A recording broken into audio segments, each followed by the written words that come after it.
बहुत डिटेल में सुरजेवाला जी ने बताया। मोटी मोटी बात सिर्फ इतनी है कि अगर आप अमेरिका के कहने पे रूस से तेल नहीं खरीदेंगे तो उसका प्रभाव किसके ऊपर पड़ेगा? हिंदुस्तान के आम जनमानस के ऊपर। 40% कच्चा तेल हम रूस से खरीदते हैं और अमेरिका कह रहा है कि अब भारत रूस से तेल नहीं खरीदेगा, हमसे और वेनेजुला से तेल खरीदेगा।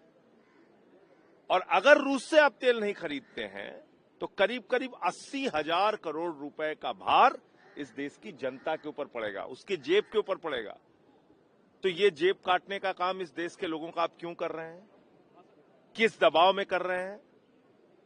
आपने एग्रीकल्चर सेक्टर के लिए हिंदुस्तान का बाजार अगर खोल दिया, जिसके लिए तारीफ कर रहे हैं वो लोग, खुलेआम कह रहे हैं वहां के एग्रीकल्चर सेक्रेटरी से लेके प्रेस सेक्रेटरी तक कि भाई हिंदुस्तान का बाजार खुल गया है अमेरिका के किसानों के लिए, तो देश का किसान तो बर्बाद हो जाएगा, क्योंकि उनको लाखों की सब्सिडी मिलती है। वो अपने उत्पादन जो कृषि उत्पाद है वो सस्ते में तैयार करते हैं, हिंदुस्तान के किसान को महंगा पड़ता है। तो ये सारे सवाल हैं जिसका कोई जवाब मंत्री जी ने आज सदन में नहीं दिया। हमसे कह रहे हैं कि नाचो, पूरा देश नाचो, लड्डू बांटो, जश्न मनाओ। किस बात का? क्योंकि भारत ने जीरो कर दिया है टैक्स।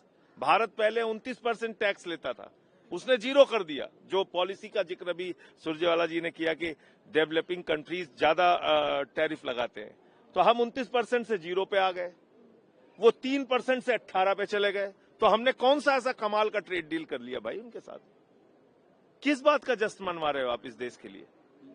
तो ये जो तमाम सवाल हैं, इसका कोई जवाब आज मंत्री जी ने सदन में नहीं दिया और इसलिए हम लोगों का प्रोटेस्ट इस मुद्दे पर सड़क से सदन तक जारी रहेगा। जो